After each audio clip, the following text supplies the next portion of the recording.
जय Hind, Vande Mataram day student. स्वागत है आपका आपके अपने यूट्यूब लर्निंग प्लेटफॉर्म माई DDU यूनिवर्सिटी पे। स्टूडेंट्स, मैं आपका एजुकेटर शुभम सर हमेशा की तरह आज आपके लिए लेकर अवेलेबल हूँ प्रीवियस ईयर पेपर की सीरीज में EDU 204 का प्रीवियस ईयर पेपर। जी हाँ स्टूडेंट, हमारे BA 4 सेमेस्टर के स्टूडेंट के लिए EDU 204 का प्रीवियस ईयर पेपर लेकर अवेलेबल हूँ। इस पेपर के टाइटल की बात करेंगे स्टूडेंट, तो पेपर का टाइटल है physiological perspective of education second. तो स्टूडेंट आप ये भी देख पा रहे होंगे कि ये 2023 का ही प्रीवियस ईयर पेपर है। तो स्टूडेंट हम इस वीडियो में देखेंगे कैसे क्वेश्चन आए थे, उनकी राइट आंसर क्या है, ताकि आपकी तैयारी एग्जाम से पहले सबसे अच्छे ढंग से संपन्न हो सके। तो बिना टाइम वेस्ट किए हुए स्टूडेंट आपको ले चलूंगा क्वेश्चन की तरफ। स्टूडेंट जो छोटी छोटी बातें आपको वीडियो में बताई जाएंगी उसको नोट करिएगा, वीडियोस को फ्रेंड्स के बीच शेयर करिएगा, और चैनल को सब्सक्राइब नहीं किया तो सब्सक्राइब कर लीजिएगा। इसी से हमें कॉन्फिडेंस मिलेगा और हम आपके नए नए वीडियो टाइम पर लाते रहेंगे। इतना तो आप हमारे लिए कर ही सकते हैं। चलिए क्वेश्चन को देखते हैं। पहला क्वेश्चन कर रहा है मानसिक मंदता यानी मेंटल रिटार्डेशन का सामान्य अर्थ क्या है। मानसिक मंदता को इंग्लिश में मेंटल रिटार्डेशन कहते हैं और इसका सामान्य अर्थ क्या है। तो स्टूडेंट मानसिक मंदता यानी दिमाग से थोड़ा सा मंद होना, यानी मानसिक विकास जब प्रभावित होता है बालक का तो वो मानसिक मंदता में आ जाता है। ठीक है, तो क्या हो जाता है, औसत से कम मानसिक योग्यता, औसत से कम मानसिक योग्यता को होने को ही क्या कहते हैं, मेंटल रिटार्डेशन, यानी एवरेज मेंटल एबिलिटी हो जाती है, उससे कम हो जाती है। एवरेज मेंटल एबिलिटी से भी जो दिमागी स्तर होता है उससे एवरेज से भी क्या हो जाता है, कम हो जाता है, तो उसी को हम बोलते हैं मानसिक मंदता। दूसरा प्रश्न देखते हैं, मानसिक मंद बच्चों के लिए प्रयुक्त अन्य शब्द क्या है, यानी जो बच्चे मेंटल रिटार्ड हैं उनके लिए दूसरा शब्द कौन सा इस्तेमाल किया जा रहा है। स्टूडेंट आपके अच्छे के लिए मैं आपको इंग्लिश के भी वर्ड्स बता रहा हूँ ताकि आपको थोड़ा अच्छे से समझ में आए।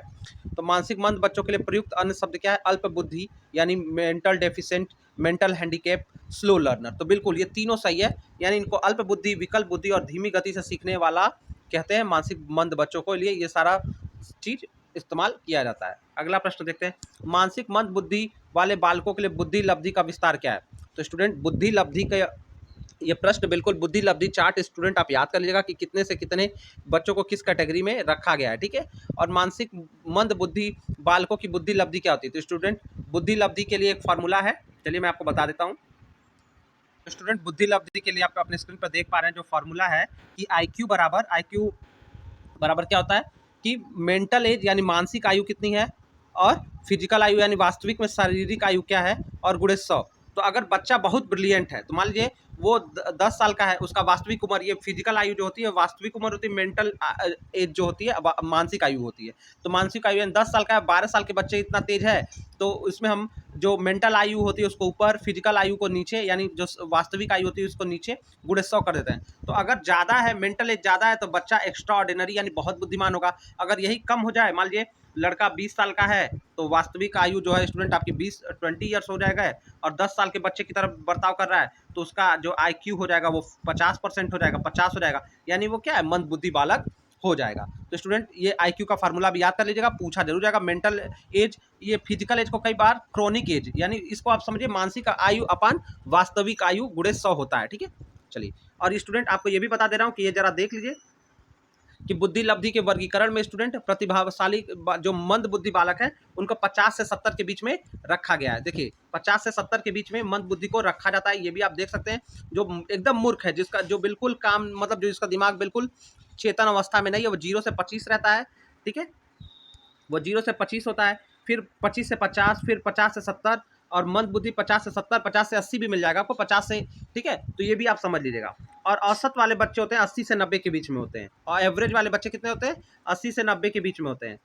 औसत से नीचे वाले, और जो औसत बच्चे हैं वो 90 से 110, 120 के आसपास होते हैं। ठीक है, और प्रतिभाशाली बालक का भी पूछा जाएगा तो ये भी चलेगा 145 से ऊपर, 145 के आसपास वाले बच्चे क्या होते हैं, बहुत प्रतिभाशाली होते हैं। ठीक है, तो ये दोनों आप याद रखिएगा। ठीक है, चलिए, मानसिक मंद बुद्धि बालक का IQ कितना रहेगा, 50 से 70 के बीच में होता है, तो ऑप्शन सी हमारे ऑप्शन के हिसाब से सही हो जाएगा। ठीक है, इसको स्टूडेंट आप चार्ट को भी देख लीजिएगा और फार्मूला को मैंने आपको बता दिया है। अगला प्रश्न, बालक शिक्षा में बालक के पिछड़े होने का क्या कारण है।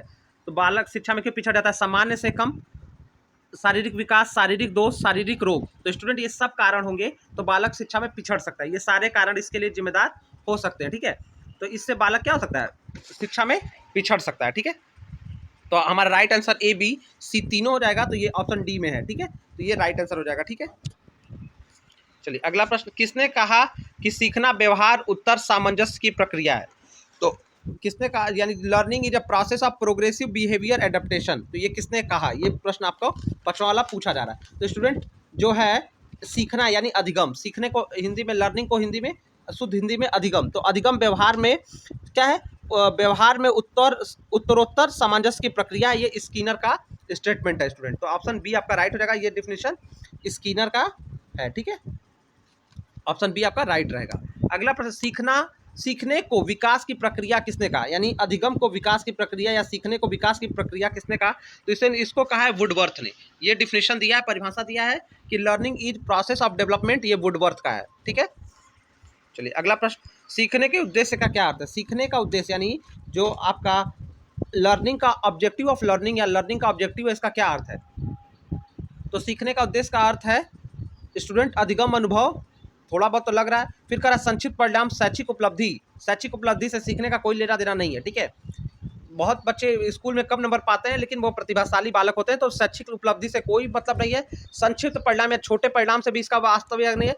इसमें स्टूडेंट इंटेंडेड लर्निंग आउटकम जो है, क्या कहते हैं, लक्षित सीखने के परिणाम की क्या लक्षित है, मतलब सीखने का उद्देश्य क्या है कि उसके जो परिणाम लक्ष्य किए गए कि बालक को थोड़ा बहुत जो है वो लक्षित परिणाम उसके दिखने चाहिए, ये सीखने के उद्देश्य का अर्थ है। लक्षित सीखने के परिणाम मतलब लक्षित है, वो एकदम फिक्स नहीं है, बस उसको क्या किया जा सकता है कि ये बालक को आ जाए तो बालक सीख रहा है, ये कुछ चीज़ों से वो दिखता है कि बालक क्लास में आगे बढ़ रहा है, सीख रहा है, ठीक है। तो सीखने का क्या उद्देश्य का अर्थ है कि लक्षित सीखने के परिणाम बालक प्राप्त करे। अगला प्रश्न, सीखने का स्टूडेंट, एक बार आपको कहूँगा कि बहुत सारे क्वेश्चन बैंक में आंसर गलत है या इधर उधर रैंडम वीडियोस पे बहुत यकीन नहीं करिएगा, और जो आंसर्स अगर आपको डाउट लगता है तो कमेंट भी करिएगा, लेकिन हम आंसर अपनी तरफ से पूरी तरफ से वेरीफाई करने के बाद ही आपको प्रेजेंट करते हैं, अपने सब्जेक्ट एक्सपर्ट से वेरीफाई करा के ही आपको आंसर देते हैं। अगला क्वेश्चन, सीखने का एक बहुत ही उपयोगी सिद्धांत यह है कि नई प्रतिक्रिया को मजबूत किया जा सके। तो ये किस प्रक्रिया के बारे में कह रहा है कि सीखने की एक बहुत उपयोगी सिद्धांत यह है कि नई प्रतिक्रिया को मजबूत किया जा सके, ठीक है। तो न्यू रिस्पांस को स्ट्रेंथ करना, ये किसको कहते हैं? रेनफोर्समेंट को। रेनफोर्समेंट मतलब पुनर्अवलोकन को, ठीक है। रेनफोर्समेंट पे प्रतिपुष्टि दी जाती है, बालक को बढ़ावा दिया जाता है, और ये जो पुनर्वलन है, रेनफोर्समेंट है, तो पुनर्वलन क्या करता है? बालक को सीखने के लिए और ज़्यादा प्रेरित करता है, तो पुनर्वलन आपका सही आंसर हो जाएगा। अगला क्वेश्चन, प्रशिक्षण द्वारा व्यवहार को ठीक करने की प्रक्रिया के रूप में क्या माना गया है? तो प्रशिक्षण द्वारा व्यवहार को ठीक करने की प्रक्रिया के रूप में लर्निंग को यानी अधिगम को माना गया है। किसको माना गया है? अधिगम को, ठीक है। और इसी को कहता है कि जो लर्निंग होता है वो बिहेवियर को क्या कर देता है? व्यवहार को ठीक करता है, ठीक है। तो वो क्या करता है? अधिगम करता है, सीखना करता है, लर्निंग करता है। और स्टूडेंट ये प्रशिक्षण की ये परिभाषा किसने दी है वो भी आपको बता देता हूँ। ए गेट्स द्वारा ये परिभाषा दी गई है। ई गेट्स ने इस परिभाषा को दिया था, ठीक है। तो ई गेट्स की ये परिभाषा है कि प्रशिक्षण द्वारा व्यवहार को ठीक करने की प्रक्रिया, प्रशिक्षण को व्यवहार ठीक करने की प्रक्रिया ई गेट्स ने माना है, ठीक है। और ये ठीक है, ये लर्निंग को माना है। अगला प्रश्न, एक कक्ष में विविध विद्यार्थियों के लिए सर्वाधिक प्रेरक और अर्थपूर्ण अधिगम कार्य है। तो यानी एक कक्ष मतलब एक कक्षा में स्टूडेंट, एक क्लास में बोल रहा है, में विविध विद्यार्थी यानी अलग अलग तरह के विद्यार्थियों के लिए सर्वाधिक प्रेरक और अर्थपूर्ण अधिगम कार्य है। बिल्कुल चुनौतीपूर्ण नहीं है, मध्यम रूप से चुनौतीपूर्ण है, अत्यधिक चुनौतीपूर्ण है, दोहराऊ और उबाऊ है। तो स्टूडेंट ये अत्यधिक चुनौतीपूर्ण कार्य, जब एक क्लास में अलग अलग तरह के बच्चे हो, कोई बहुत तेज हो, कोई एकदम धीमा हो, कोई एवरेज हो, तो क्या करता है जो शिक्षक के लिए काम, जो अधिगम का कार्य जो होता है वो क्या होता है? एकदम क्या होता है? चैलेंजिंग होता है, ठीक है। एक क्लास में ये अधिगम का काम क्या करना है? कोई बच्चे जल्दी सीख जा रहे हैं, ठीक है। और सर्वाधिक प्रेरक और अर्थपूर्ण अधिगम मतलब एकदम बच्चों को प्रेरणा के साथ अधिगम मिले, ये कार्य क्या अत्यधिक चुनौतीपूर्ण है। ऑप्शन सी राइट रहेगा। अगला प्रश्न, बच्चों के मानसिक स्वास्थ्य को प्रभावित करने वाले कारण क्या है? बच्चों का मेंटल हेल्थ क्यों प्रभावित होता है? अनुवांशिक कारणों से होता है, शारीरिक स्वास्थ्य होता है, शारीरिक दोष से होता है। तो डी वाला ऑप्शन सही रहेगा। ये सारे इसके लिए जिम्मेदार है, जेनेटिक्स, फिजिकल हेल्थ और फिजिकल डिफेक्ट, ये सारे इसके लिए जिम्मेदार हैं। अगला प्रश्न, यदि एक शिक्षक को कक्षा में एक समस्याग्रस्त बच्चा मिलता है तो उसे क्या करना चाहिए? तो उस बच्चे को तुरंत घर भेज देना चाहिए, बच्चे की उपेक्षा करनी चाहिए, बच्चे को दंड देना चाहिए, बच्चे को परामर्श देना चाहिए। तो बच्चे को अगर समस्याग्रस्त यानी उसको कोई समस्या है, कोई प्रॉब्लम है, कहीं वो दिक्कत महसूस कर रहा है अपनी पढ़ाई में या किसी चीज़ के कारण वो पढ़ाई में ध्यान नहीं दे पा रहा है, दिमाग अपना नहीं लगा पा रहा है, तो उसके लिए बच्चे को शिक्षक को क्या करना चाहिए? परामर्श देना चाहिए, उसकी समस्या को समझना चाहिए, उसका निदान करने की प्रयत्न को करना चाहिए। अगला प्रश्न, निम्नलिखित में से कौन सी समस्या समाधान में बाधा नहीं है? समाधान में यानी प्रॉब्लम सॉल्विंग यानी किसी चीज़ का समाधान करने में बाधा नहीं है। चिंता, नकारात्मक मानसिक स्थिति, अंतर्दृष्टि। स्टूडेंट चिंता भी बाधा है, अगर ज़्यादा चिंता करेंगे तो समस्या का समाधान आप नहीं कर पाएंगे। नकारात्मक मानसिक स्थिति में रहेंगे तो आप हर काम को मना कर देंगे, आपको लगेगा मेरे से तो हो ही नहीं पाएगा। निराशा भी क्या है? डिप्रेशन, फ्रस्ट्रेशन से भी आप किसी काम को नहीं कर पाएंगे। लेकिन अंतर्दृष्टि, इसको सूझ कहते हैं, सूझ, आपको अचानक आइडिया आ जाएगा, तो अंतर्दृष्टि से समस्या का समाधान होता है, ना कि ये बाधा है। ठीक है, तो ये हमारा राइट आंसर हो जाएगा इनसाइट। अगला प्रश्न, कौन सा ज्ञानात्मक पक्ष से संबंधित नहीं है? ज्ञानात्मक पक्ष यानी कॉग्निटिव डेवलप डोमेन से संबंधित नहीं है। तो स्टूडेंट ज्ञान, ये भी कॉग्निटिव यानी ज्ञानात्मक पक्ष है। मूल्य और बोध, ये तीनों जो है आपके ज्ञानात्मक पक्ष हैं। लेकिन क्रिया जो है यानी जो एक्शन है, एप्लीकेशन है, ये आपका ज्ञानात्मक पक्ष नहीं है। ठीक है, तो ये इसको, ये फंक्शनल यूनिट है आपका। ठीक है, कार्यात्मक, क्रियात्मक पक्ष ही क्रिया है आपका। तो ये आपका राइट आंसर हो जाएगा कि ये ज्ञानात्मक पक्ष नहीं है। स्टूडेंट अगला प्रश्न देखते हैं, सांस्कृतिक अनुबंधन संबंधित है। सांस्कृतिक यानी क्लासिकल कंडीशनिंग, ये थियरी किसने दिया था? स्टूडेंट ये थियरी पावलोव की है। स्टूडेंट आपको बताना चाहूँगा कि आप अपने इस पेपर को और अच्छे से तैयार करना चाहते हैं तो आप जाके EDU का 104 और 105 का हमने प्रीवियस ईयर पेपर भी किया, मैराथन भी किया, जो भी आपको अच्छा लगे वो देख लीजिए। इससे और सारे इस पेपर में आपका कॉन्फिडेंस बढ़ जाएगा, क्योंकि बहुत सारे क्वेश्चन मैं देख रहा हूँ 104 एजुकेशन के जो आपके सेकंड सेमेस्टर के जो दोनों पेपर हैं उससे भी पूछे जा रहे हैं, तो उसमें से जाके आप उसको देख सकते हैं। उसमें भी हमने बहुत सारे क्वेश्चन कराए हैं। अगला जो, ठीक है, अगला क्वेश्चन, अवलोकनात्मक अधिगम को यह भी कहते हैं। अवलोकनात्मक अधिगम को और क्या कहा जाता है स्टूडेंट? तो कह रहा सांस्कृतिक अनुबंधन, क्रिया प्रस्तुत अनुबंधन, प्रतिरूपण। तो स्टूडेंट जो आपका अवलोकनात्मक यानी ऑब्जर्वेशनल लर्निंग होता है, उसको हम क्या कहते हैं? मॉडलिंग के रूप में जानते हैं। मॉडलिंग यानी प्रतिरूपण के रूप में हम इसको जानते हैं। तो ऑप्शन सी हमारा राइट होगा। स्टूडेंट मॉडलिंग की बात करें तो इसको मॉडलिंग यानी प्रतिरूपण या प्रतिनिधि अधिगम भी कहते हैं। अवलोकनात्मक अधिगम को प्रतिनिधि अधिगम कहते हैं, ये भी आप नोट कर लीजिएगा। यहाँ पे प्रतिरूपण दिया, अगली बार प्रतिनिधि अधिगम देगा तो वो भी आपका राइट आंसर होगा। स्टूडेंट मेरा पर्पज बस आपको प्रश्न का उत्तर नहीं बताना है, आपको अच्छे से प्रश्न पत्र समझा देना है। ठीक है, ताकि आपका दिमाग एग्जाम में अच्छे से वर्क करे और एग्जाम को, प्रश्न को पढ़ के अपने दिमाग का थोड़ा सा उपयोग करके आप सही उत्तर तक पहुँच सके। वरना स्टूडेंट यूट्यूब पे पेपर बहुत लोग सॉल्व कराते हैं। साथ ही साथ स्टूडेंट कहना चाहूँगा, आप किस स्कूल से या किस कॉलेज से वीडियोस को देख रहे हो या यूनिवर्सिटी से देख रहे हो, आप हमें कमेंट करके जरूर बताइएगा। वीडियोस को फ्रेंड से शेयर जरूर कर दीजिएगा। अगला क्वेश्चन, मुख्य रूप से कक्षा में अनुशासन बढ़ाना चाहिए। अनुशासन बढ़ाने से क्या होता है? मैत्रीपूर्ण वातावरण सीखने के लिए, विद्यार्थियों के अच्छे व्यवहार के लिए, विद्यार्थियों में स्व अनुशासन के लिए, कक्षा में शांति व्यवस्था के लिए। अगर स्टूडेंट देखिए, इस प्रश्न में दो चीज़ें, इसमें सभी ऑप्शन नहीं दिए गए हैं। अगर ये सभी सही हो ना तो एक हद तक हम मान सकते हैं सब सही है, लेकिन इसमें हमको सबसे उपयुक्त वाला ढूंढना है कि सबसे उपयुक्त ऑप्शन क्या है, कि अनुशासन क्यों होना चाहिए। तो स्टूडेंट कक्षा में अनुशासन का, कि जब अनुशासन वाला पाठ आपने पढ़ा होगा तो अनुशासन का महत्व पढ़ा होगा, तो इसमें विद्यार्थियों को स्व अनुशासन की भावना विकसित करने के लिए, कि अनुशासन बढ़ाना चाहिए, क्योंकि विद्यार्थियों में स्व अनुशासन की भावना विकसित हो जाए और वो अपने आप ही अनुशासन में रहते रहते स्व अनुशासन सीख जाएं। इससे क्या होगा? छात्रों को अपने जीवन में जिम्मेदारियों का बोध होगा और उन्हें पता होगा कि किस कार्यस्थल, किस जगह पे कैसे अनुशासन में रहना है और इसके क्या लाभ है और ये किस तरह से हमारे लिए उपयोगी है। तो इसका एकमात्र आंसर होगा विद्यार्थियों में स्व अनुशासन के लिए कक्षा में अनुशासन बढ़ाया जाना चाहिए। ऑप्शन आपका सी वाला राइट रहेगा। ठीक है, चलिए अगला प्रश्न देखते हैं। एक शिक्षक के लिए सबसे महत्वपूर्ण क्या है? कक्षा में अनुशासन बनाए रखना, कक्षा में नियमित रहना, छात्रों की कठिनाई को दूर करना, एक अच्छा वक्ता होना। अब देखिए स्टूडेंट, इसमें अगर सबसे महत्वपूर्ण क्या है तो सब महत्वपूर्ण है, लेकिन सबसे महत्वपूर्ण क्या है तो छात्र को जो समस्याएं आ रही हैं उसको दूर करने की कोशिश करना ही शिक्षक के लिए सबसे ज़्यादा जरूरी है। तो ठीक है, तो सी वाला राइट रहेगा। अगला प्रश्न, निम्नलिखित में से कौन सा शिक्षक की पारंपरिक भूमिका नहीं है? ज्ञान का प्रसार, डिजिटल संसाधन का निर्माण, शोध और प्रकाशन, उपरोक्त में से कोई नहीं। तो स्टूडेंट ज्ञान का प्रसार करना तो शिक्षक शुरू से करता आया है। शोध और प्रकाशन, नए नए रिसर्च करना भी शिक्षक का काम है शिक्षा के क्षेत्र में। लेकिन डिजिटल संसाधन का निर्माण करना यानी डिजिटल सामग्री बताना, जैसे मैं आपके लिए यूट्यूब पे लेक्चर बना रहा हूँ, तो स्टूडेंट ये लेक्चर बनाना टीचर का कोई जरूरी नहीं, मतलब परंपरागत काम नहीं है, ये नया काम है। टीचर चाहे तो कर सकता है, नहीं चाहे तो किसी की मदद लेके करा सकता है। ठीक है, लेकिन ये उसका पारंपरिक भूमिका नहीं है। ठीक है, तो ऑप्शन बी आपका राइट होगा। अगला प्रश्न, मानसिक स्वस्थ व्यक्ति की विशेषता क्या है? सहनशील, आत्मविश्वास, जीवन दर्शन, संवेगात्मक परिपक्वता। ठीक है, तो मानसिक स्वस्थ व्यक्ति क्या होगा? सहनशील होगा, आत्मविश्वास होगा, लेकिन जीवन दर्शन स्टूडेंट मानसिक स्वस्थ व्यक्ति मतलब और संवेगात्मक परिपक्वता।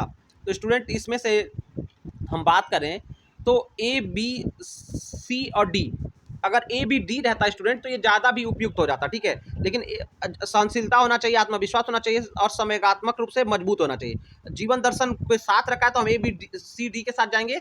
अगर इसमें रहता है ए बी डी तो स्टूडेंट ए बी डी भी आपका राइट आंसर हो जाता, क्योंकि जीवन दर्शन तो स्टूडेंट एक बहुत ज़्यादा विकसित मनुष्य के मतलब विशेषता है कि वो जीवन में बड़े बड़े लक्ष्यों को पहचान रहा है। लेकिन मानसिक रूप से स्वस्थ व्यक्ति के लिए सहनशीलता, आत्मविश्वास और संवेगात्मक विकास होना उसका जरूरी है। तो यहाँ पे डी वाला आंसर आपका राइट रहेगा, ठीक है। अगला प्रश्न देखते हैं।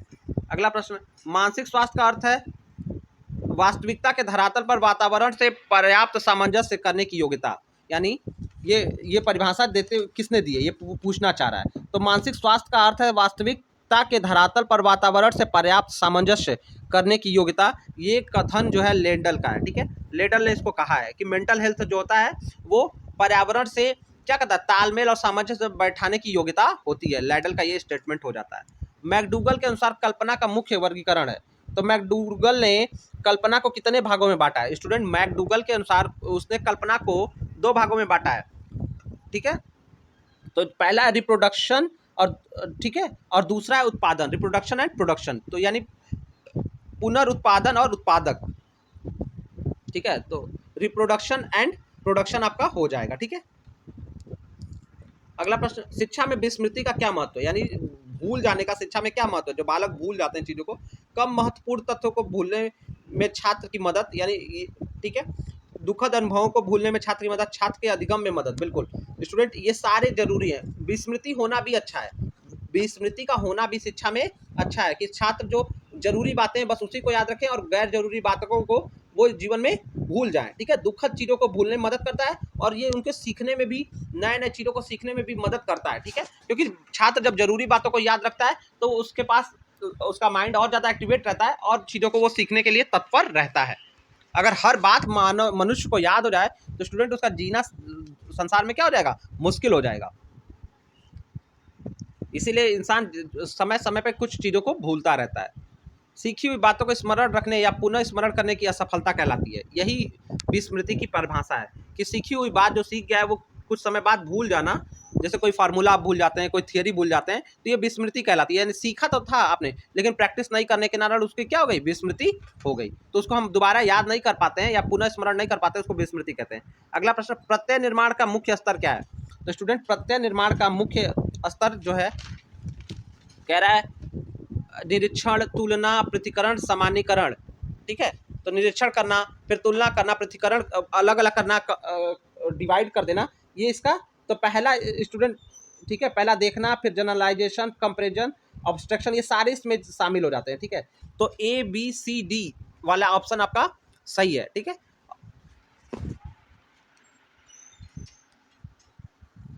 ऑप्शन सी आपका राइट हो जाएगा। अगला प्रश्न, किसी दूसरी वस्तु के बजाय एक ही वस्तु पर चेतना या केंद्रीकरण है। तो एक वस्तु पे, दूसरी वस्तु के बजाय एक वस्तु पे चेतना को अवधान कहते हैं। व्यवधान नहीं स्टूडेंट, अवधान। अवधान मतलब होता है अटेंशन। यहाँ पे गलत छप गया, यहाँ अल्टरेशन लिख दिया, ये गलत शब्द है। इसको लिखना था यहाँ पे अटेंशन। क्या लिखना था? अटेंशन, अवधान, ठीक है। तो किसी दूसरे वस्तु के बजाय एक ही वस्तु पे चेतना या केंद्रीकरण को अवधान यानी अटेंशन कहते हैं। अगला प्रश्न, निम्नलिखित में से कौन सा थकान का प्रकार है? तो स्टूडेंट, थकान का दोनों प्रकार है, मानसिक थकान और शारीरिक थकान। तो ए बी दोनों सही है। तो ए बी दोनों सही हो जाएगा कि बॉडीली फैटिग और मेंटल फैटिग दोनों हो जाएगा। निम्न में से कौन सा यांत्रिक आदत के अंतर्गत आते हैं? यानी किस चीज़ की लत लग जाती है, बार बार वही काम हम करते हैं। तो इसमें स्टूडेंट क्या होता है, जो मैकेनिकल यांत्रिक आदत के अंतर्गत आता है वो एक समय के बाद फिर से उस चीज़ की लत लग जाती है। तो उसमें आता है शराब का पीना, ठीक है, नशा करना, ये सब आपका मैकेनिकल हैबिट के अंतर्गत यानी यांत्रिक आदत के अंतर्गत आ जाता है। मैस्लो द्वारा कितने प्रकार के प्रेरकों की बात की गई है? तो स्टूडेंट, मैस्लो ने 5 तरह के प्रेरकों की बात की है। कितने तरह की? 5 तरह के प्रेरकों की बात की है। चलिए अभी देख लेते हैं, ये जरा चित्र को देखिए। तो यहाँ पे स्टूडेंट आप अब्राहम मैस्लो का सिद्धांत देख सकते हैं और यहाँ पे 5 तरह की प्रेरक की बात कर रही है। पहला है जीवक, दूसरा है सुरक्षा की मांग, पहला है जैविक मांग। जैविक मांग में क्या होता है? भोजन पानी, जो जरूरत होता है खाने पीने की, नींद। सुरक्षा की मांग यानी आर्थिक सुरक्षा और शारीरिक सुरक्षा। प्रेम या लगाव, तीसरा चरण क्या है? प्रेम या लगाव, जिसमें परिवार, रिश्तेदार, मित्र और ये सब आता है। चौथा है सम्मान की मांग, जिसमें पहचान होती है, अपना पहचान। और आत्मसिद्धिकरण यानी स्वयथार्थीकरण इसमें शामिल है। तो इस तरह से अब्राहम मैस्लो ने जो है 5 जो है इसके चरणों की बात की है, ठीक है, प्रेरकों के 5 चरणों की बात की है, ठीक है। तो स्टूडेंट ये 5 तरह के प्रेरकों की बात की है, तो आपका ऑप्शन बी रहेगा, ठीक है। इसमें आपका क्या क्या आता है, शारीरिक, ठीक है, फिर दूसरा आ जाता है सुरक्षा, शारीरिक प्रेरक, सुरक्षा, सामाजिक प्रेरक, प्रेम और अपनापन, और सम्मान और आत्मबोध। ये 5 तरह के प्रेरकों की बात मैस्लो ने की है। अगला प्रश्न, सकारात्मक प्रेरणा का दूसरा नाम। तो स्टूडेंट सकारात्मक प्रेरणा जो स्वयं से मिलती है, अपने आप आती है, अपने अंदर से आती है, तो आंतरिक प्रेरणा को हम सकारात्मक प्रेरणा कहते हैं, ठीक है। तो ऑप्शन बी आपका राइट रहेगा, ठीक है। ये स्टूडेंट सकारात्मक प्रेरणा खुद से मिलती है कि हमको अच्छा करना है, और नकारात्मक प्रेरणा में बालक शिक्षक के कहने पे या क्या होता है दूसरों से जब प्रेरणा लेता है तो उस तरह की प्रेरणा नकारात्मक प्रेरणा में आती है। जैसे शिक्षक के प्रशंसा, अध्यापक की प्रशंसा या निंदा से बालक का सीखना नकारात्मक प्रेरणा होता है, जबकि बालक का खुद के अंदर से भाव आता है कि हमें ये करना है, ये सकारात्मक प्रेरणा में आता है। प्रेरणा के स्रोत क्या है, आवश्यकताएं, चालक, उद्दीपन, प्रेरक, आवश्यकताएं, प्रेरक, उपरोक्त सभी। तो स्टूडेंट प्रेरणा किससे मिलती है, नीड, ड्राइव्स, इंसेंटिव, मोटिव्स, आवश्यकताएं नीड और मोटिव से, ठीक है, और उद्दीपन, प्रेरक, उपरोक्त सभी। तो स्टूडेंट इसमें से उपरोक्त सभी से प्रेरणाएं मिलती हैं, ठीक है। तो ऑप्शन डी आपका राइट हो जाएगा। अगला प्रश्न, दृश्य संज्ञान स्मृति क्या है। दृश्य संज्ञान स्मृति में क्या आता है स्टूडेंट, तो इसमें दृश्य संज्ञान स्मृति यानी पूरा चित्रों को याद करना। जैसे जैसे भारत की बात आए तो भारत का नक्शा आपके दिमाग में आ जाता है, किसी मित्र का नाम आए तो उसका चेहरा आपके दिमाग में आ जाता है, तो उसको बोलते हैं दृश्य संज्ञान स्मृति, ठीक है। इसमें दृश्य सूचनाओं को स्मरण या पहचानने की क्षमता होती है, और दृश्य और शब्द में दृष्टि के साथ साथ श्रव्य यानी उसके वाक्य, यानी पूरा आपको घटनाक्रम याद आ रहा है कि कौन क्या कह रहा था, तो वो दृश्य श्रवण स्मृति आती है, ठीक है। और ये बस दृश्य संज्ञान स्मृति में दृश्य सूचनाओं को स्मरण एवं पहचानने की क्षमता होती है। तो ऑप्शन आपका बी वाला सही रहेगा। तो ये किसमें दिया है, ए में, केवल बी। प्रेरणा से जुड़ी हुई, प्रेरणा की प्रक्रिया किससे जुड़ी हुई है, तो प्रेरणा की प्रक्रिया जो है स्टूडेंट आवश्यकता पदानुक्रमिक सिद्धांत से जुड़ी हुई है। प्रेरणा क्यों मिलती है, जैसी आवश्यकता होती है वैसी ही प्रेरणा मिलती है। तो ऑप्शन ए आपका राइट होगा। अगला प्रश्न कर रहा है, विशिष्ट बालक की श्रेणी में किसे शामिल किया जाता है। तो स्टूडेंट विशिष्ट बालक की श्रेणी में प्रतिभाशाली बालक, पिछड़े बालक, मंद बुद्धि बालक सब आते हैं। विशिष्ट बालक जो किसी तरह से सामान्य बालक से अलग हैं, उन बालकों को विशिष्ट बालक माना जाता है, चाहे वो प्रतिभाशाली हो, चाहे मंद हो, चाहे पिछड़े बालक हो। अगला क्वेश्चन कर रहा है, सीखने की धीमी गति किस प्रकार के बालक का गुण है।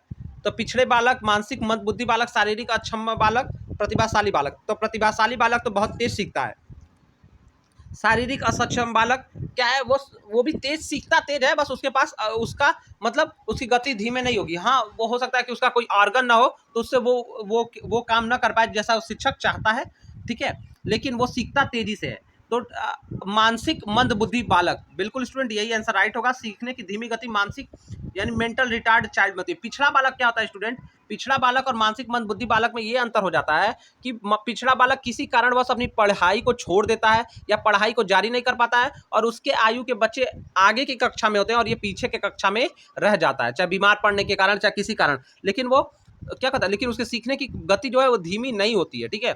तो पिछड़े बालक की गति धीमी नहीं होती, मानसिक मंद बुद्धि बालक की सीखने की गति धीमी होती है क्योंकि इसकी बुद्धि लब्धि कम होती है। अगला प्रश्न कर रहा है, जिन स्मृतियों को बिना अनुभव के मन में रखा जाता है वो कहलाती हैं। तो जिन स्मृतियों को बिना अनुभव के मन में रखा जाता है वो क्या कहलाती हैं, ठीक है। तो स्टूडेंट आपका ये कहा जाता है इम्पर्सनल मेमोरी को। जिन स्मृतियों को बिना अनुभव के मन में रख लेते हैं वो इम्पर्सनल मेमोरी होती है, अव्यक्तिक स्मृति, ठीक है, यानी जो खुद नहीं अनुभव किया लेकिन उसको अपने मन में स्थान दे देता है, उसको दिमाग में रख लेता है स्टूडेंट, उसको कहता है अव्यक्तिक स्मृति, इम्पर्सनल मेमोरी। अगला प्रश्न, प्रतिभाशाली बालक की बुद्धि लब्धि क्या है। तो स्टूडेंट मैंने बताया कि प्रतिभाशाली बालक का अभी मैंने आपको चार्ट दिखाया था, तो प्रतिभाशाली बालक की बुद्धि लब्धि 120 125 से ऊपर होती है, तो 130 से 170 के बीच में प्रतिभाशाली बालक होते हैं, और जो 1 से 10 100 से 110 है ये क्या होते हैं, सामान्य बालक होते हैं, ठीक है, ये सब इसमें आ जाते हैं, मतलब तेज आते हैं, लेकिन जो प्रतिभाशाली होते हैं वो 130 से 170 के बीच वाला ऑप्शन आपका राइट हो जाएगा। 39वां प्रश्न, शिक्षकों को मानसिक स्वास्थ्य में बाधा डालने वाले कारक क्या हैं। तो शिक्षकों का मेंटल हेल्थ क्यों खराब होता है। आर्थिक कठिनाई यानी पैसे कम मिलते हैं, पैसे की दिक्कत होती है, पद की असुरक्षा, उनको जैसे प्राइवेट कॉलेजों में संस्थानों में शिक्षकों की नौकरी का कोई ठिकाना नहीं, आज है कल नहीं रहेगी, तो पद की असुरक्षा, कार्यभार और बहुत ज़्यादा वर्कलोड, तो बिल्कुल ये सब इसके कारण है, तो डी वाला राइट हो जाएगा। ठीक है स्टूडेंट, याद रखिएगा हर केस में डी वाला राइट नहीं होता है, मैं हर वीडियो में आपको बताता हूँ। अगला प्रश्न, निम्नलिखित में से कौन सा अनुभव तथा प्रशिक्षण के द्वारा व्यवहार में परिमार्जन है? तो अनुभव और प्रशिक्षण द्वारा व्यवहार में परिवर्तन किसको कहते हैं? अधिगम को कहते हैं। अधिगम को कहते हैं स्टूडेंट। लर्निंग को ही कहा जाता है कि learning is modification in behaviour through experience and training. ठीक है, तो अधिगम द्वारा अनुभव तथा प्रशिक्षण के द्वारा व्यवहार में परिमार्जन होता है, तो बी वाला राइट हो जाएगा। स्टूडेंट, इस तरह से 40 क्वेश्चन आपके लिए कवर किया। आशा करते हैं वीडियो लेक्चर अच्छा लगा होगा, तो वीडियो को शेयर कर दीजिएगा। मिलते हैं नेक्स्ट वीडियो में। माय डीडी यूनिवर्सिटी फैमिली की तरफ से आपको गुड लक।